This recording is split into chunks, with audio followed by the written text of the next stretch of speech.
മാന്യപ്രേക്ഷകർക്ക് എൻ്റെ പ്രണാമം.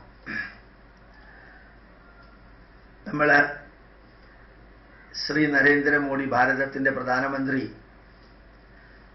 വിപ്ലവകരമായിട്ടുള്ള ഒരു മാറ്റത്തിന് തുടക്കം കുറിച്ചിട്ട് 20 ദിവസം കഴിഞ്ഞിരിക്കുന്നു.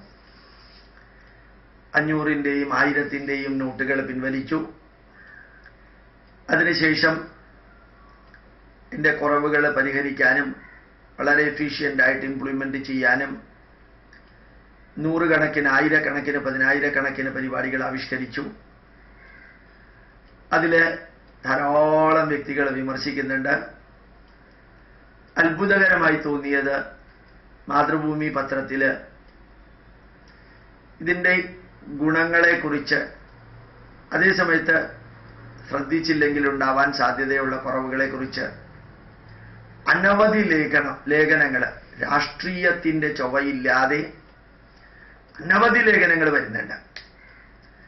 മാതൃഭൂമിയിൽ വരുന്ന ലേഖനങ്ങളിൽ ആത്യന്തികമായിട്ട് രാഷ്ട്രീയം കലരാതെ, രാഷ്ട്രീയത്തിൻ്റെ ചുവയില്ലാത്ത വ്യക്തികളാണ് അത് എഴുതുന്നതെങ്കിൽ, ഏത് വിഭാഗത്തിൽപ്പെട്ടവരാണെങ്കിലും, അക്കാഡമിക്കലി ഇന്റലക്ച്വൽ ലെവലിലാണെങ്കിലും, വ്യാവസായിക മണ്ഡലത്തിലുള്ളവരും, വ്യത്യസ്ത മതങ്ങളിലുള്ളവരും, വ്യത്യസ്ത കർമ്മമണ്ഡലങ്ങളിലുള്ളവരുമായിട്ടുള്ള എല്ലാ വ്യക്തികളും കുറവുകൾ ചൂണ്ടിക്കാണിക്കുമ്പോഴും ഈ ഒരു തീരുമാനത്തെ അത്യഗാധമായിട്ട് സ്വാഗതം ചെയ്യുന്ന ആ വരികൾ വായിക്കുമ്പോൾ പത്രധർമ്മം എത്ര ഗംഭീരമായിട്ടാണ് തെറ്റുകളും കുറവുകളും ചൂണ്ടിക്കാണിക്കാനും ശരികളും നന്മകളും നിലനിർത്താനും വേണ്ടി പ്രവർത്തിക്കേണ്ടത് എന്ന് മനസ്സിലാക്കാൻ സാധിക്കും.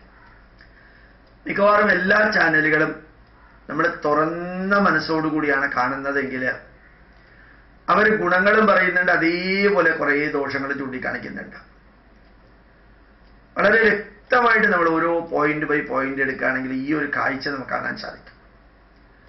ഏറ്റവും അത്ഭുതകരമായിട്ട് ഇന്നലെ ഞങ്ങൾ ചർച്ച ചെയ്തൊരു വിഷയം എന്ന് പറയുന്നത്, ഈ ഭാരതം അടിമുടി ഇങ്ങനൊരു മാറ്റത്തിന് വിധേയമായി കൊണ്ടിരിക്കുമ്പോൾ പലപ്പോഴും ഇതിനെതിരെ പ്രതികരിക്കുന്ന വ്യക്തികളുടെ ആ പ്രതികരണത്തിൻ്റെ, വ്യക്തികളുടെയോ സംഘടനകളുടെയോ പ്രസ്ഥാനങ്ങളുടെയോ അവരുടെ പ്രതികരണത്തോട് ചേർത്ത് തന്നെ അതിൻ്റെ ഓപ്പോസിറ്റ് വ്യൂവും കൊടുക്കുന്ന ഒരു കാഴ്ച. ചാനലുകളിൽ ഒരു സ്ഥലത്ത് വിമർശിക്കുമ്പോൾ ചുവട്ട് സ്ക്രോളിങ്ങിലൂടെ ഇതിന് പരിഹാരം കാണുന്നുണ്ട്, മിഷൻ ഓറിയന്റഡ് ആയിട്ടുള്ള പരിഹാരം കാണുന്നുണ്ട്, വളരെ യുദ്ധകാലാടിസ്ഥാനത്തിൽ പരിഹാരം കാണുന്നുണ്ട് എന്ന് പറഞ്ഞ് RBI ഗവർണറും ഫിനാൻസ് മിനിസ്റ്ററും എല്ലാവരും അതിൻ്റെ മെസ്സേജസ് കൊടുക്കുന്നത്, രണ്ടും ചേർത്ത് കൊടുക്കുന്ന ഒരു കാഴ്ച. ഇതിനേക്കാൾ ഉപരി ഏറ്റവും അത്ഭുതകരമായിട്ട് തോന്നിയത്, ഭാരതമെമ്പാടുമുള്ള ലക്ഷക്കണക്കിന് ബാങ്കുകൾ, ആ ബാങ്കുകൾ പല തരത്തിലുള്ള വ്യക്തികളുടെയാണ്, പല ട്രസ്റ്റുകളുടെയാണ്, പല സ്ഥാപനങ്ങളുടെയാണ്. RBIയുടെ കൺട്രോളിലില്ലാത്ത ഈ ബാങ്കുകൾ, ഈ ബാങ്കുകളിലെ ഉദ്യോഗസ്ഥര് ഇത്രയും വലിയൊരു ക്രൈസിസ് ഭാരതം നേരിടുമ്പോൾ, ഇത്രയും പ്രത്യേകിച്ച് ചെറിയ നോട്ടുകളില്ലാത്ത രീതിയിലുള്ള ക്രൈസിസ്, പിന്നെ ആവശ്യത്തിന് സമ്പത്ത് നോട്ടുകൾ വരുന്നില്ല എന്നുള്ളതിൻ്റെ കുറവ്, ഇതെല്ലാം വരുമ്പോൾ ഒരൊറ്റ സംഘടന, ബാങ്കിലെ സംഘടന പോലും അഭിപ്രായ വ്യത്യാസങ്ങൾ ഉണ്ടാവാം, എതിർപ്പുണ്ടാവാം, ഇത് തെറ്റാണെന്ന് തോന്നലുണ്ടാവാം. ഈ തീരുമാനങ്ങളെല്ലാം കേന്ദ്ര ഗവൺമെന്റ് എടുത്തിരിക്കുന്നത്, അതെല്ലാം ഉണ്ടെങ്കിലും കർമ്മനിരതമായിട്ട് രാവിലെ മുതൽക്ക് വൈകുന്നേരം വരെ പ്രവർത്തിക്കുന്ന ഒരു കാഴ്ച. ശരിക്കും ഭാരതം ഒരു ക്രൈസിസിലൂടെ പോവുകയാണെങ്കിൽ എല്ലാവരും ഒരുമിച്ച് എത്ര ഗംഭീരമായിട്ട് പ്രവർത്തിക്കും എന്നുള്ളതിന് പ്രത്യക്ഷ തെളിവാണത്.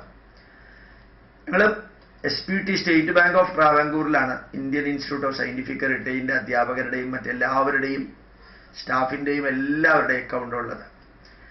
അവിടെ ചെല്ലുമ്പോൾ നമുക്ക് അവരുടെ ആ മാനേജർ മുതൽക്ക്, കാഷ്യർ മുതൽക്ക്, പ്യൂൺ മുതൽക്ക് എല്ലാവരും ഒരുമിച്ച് ചേർന്ന് പ്രവർത്തിക്കുന്ന ഒരു കാഴ്ച. ഇന്നലെ ഞാൻ SPT പാപ്പനംകോട് പോയപ്പോഴത്തേക്കും അകത്ത് ഇന്നലെ ബന്ദ് കൂടിയായിരുന്നു. തിരുവനന്തപുരത്ത് ധാരാളം വണ്ടികൾ ഓടി, പല കടകളും തുറന്നിരുന്നു. വലിയൊരു ബന്ധിന്റെ പ്രതീതിയൊന്നും ഉണ്ടായിരുന്നില്ല. ഇന്നലെ രാവിലെയാണ് ഞാൻ അഹമ്മദാബാദിൽ നിന്ന് വന്നത്. എന്നപ്പോഴത്തേക്കും എയർപോർട്ടിൽ ധാരാളം വണ്ടികളുണ്ടായിരുന്നു. ഒരു ബുദ്ധിമുട്ടും ഉണ്ടായിരുന്നില്ല വരാൻ. ഇപ്പൊ ബാങ്കിലേക്ക് പോയപ്പോ ആ ബാങ്കില് ധാരാളം വ്യക്തികളുണ്ടായിരുന്നു. എല്ലാവരും അച്ചടക്കത്തോടു കൂടി ക്യൂ നിന്ന്, എല്ലാ സ്റ്റാഫും ഉച്ചയ്ക്ക് ഊണ് കഴിക്കാനൊന്നും പോകാതെ ചെറിയ സ്നാക്സ് മാത്രം ഉച്ചയ്ക്ക് കഴിച്ച് ഈ പരിപാടികളെല്ലാം ആവിഷ്കരിക്കുന്നുണ്ട്. 2-3-4 ദിവസം മുമ്പ് ഏതോ ഒരു ചാനലിൽ കണ്ടു. ചാനൽ ഞാൻ ഓർമ്മിക്കണില്ല. ഇങ്ങനെ പോയാൽ ഭാരതത്തിൽ വിപ്ലവമുണ്ടാവും, ജനങ്ങള് ബാങ്ക് കയറി ആക്രമിച്ച് പൈസ എടുക്കുന്ന ഒരവസ്ഥയുണ്ടാവും എന്ന് പറയുന്ന ഒരു വാർത്ത. ഏതായാലും 20 ദിവസമായി നോട്ട് പിൻവലിച്ചിട്ട് പണ്ട് കണ്ടിരുന്ന അത്രയും വലിയ ക്യൂ കേരളത്തിലെ ATM കൗണ്ടറുകളിലില്ല. ഗുജറാത്തിൽ പല സ്ഥലത്തും കണ്ടു.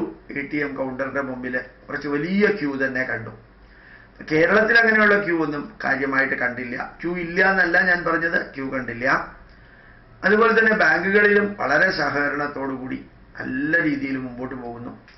വൈവിധ്യമാർന്ന രാഷ്ട്രീയ വീക്ഷണങ്ങളുള്ള ഈ സംഘടനകൾ പോലും അതെല്ലാം മാറ്റിവെച്ച് പൂർണ്ണ സഹകരണത്തോടുകൂടി പ്രവർത്തിക്കുന്ന കാഴ്ച. എല്ലാവരും പ്രവർത്തന നിരതരാകുന്നു. അഭിപ്രായ വ്യത്യാസങ്ങൾ ഉണ്ടാവേണ്ട ഒരു ലോകത്തില് അത് ജനാധിപത്യത്തിന്റെ ഭാഗം തന്നെയാണെങ്കിൽ പോലും ആ അഭിപ്രായ വ്യത്യാസം കർമ്മമണ്ഡലത്തിലേക്ക് ഇംപ്ലിമെന്റ് ചെയ്യാതെ എല്ലാവരും പ്രവർത്തിച്ച് ഒരുപക്ഷെ 50 ദിവസം കൊണ്ടോ, അല്ലെങ്കിൽ ഇപ്പൊ 20 ദിവസം കഴിഞ്ഞു, ഒരു 20 ദിവസം കൂടി ചേർത്തോ നമ്മൾ ഇതിൽ നിന്നെല്ലാം മോചനം നേടുന്ന കള്ളപ്പണത്തിന്റെയും അബ്കാരിയുടെ പേരിൽ നടക്കുന്നതും പിന്നെ പലരുടെയും പേരിൽ ലാൻഡ് ട്രാൻസാക്ഷനും പലരുടെയും പേരിലേക്ക് പൈസ കൈമാറുന്നതുമെല്ലാം ഇൻവെസ്റ്റിഗേഷന് വിധേയമാകുമെങ്കിൽ ഒരു പൂർണ്ണ ശുദ്ധീകരണം ഭാരതത്തിൽ നടക്കുന്നതിന് എല്ലാ ഉദ്യോഗസ്ഥരും ഒരുമിച്ച് പ്രവർത്തിക്കുന്ന ഒരു കാഴ്ച. പണ്ട് പരീക്ഷ അടുക്കുന്ന സമയത്ത് അധ്യാപകർ സമരം ചെയ്യുന്നൊരു കാലം ഉണ്ടായിരുന്നു.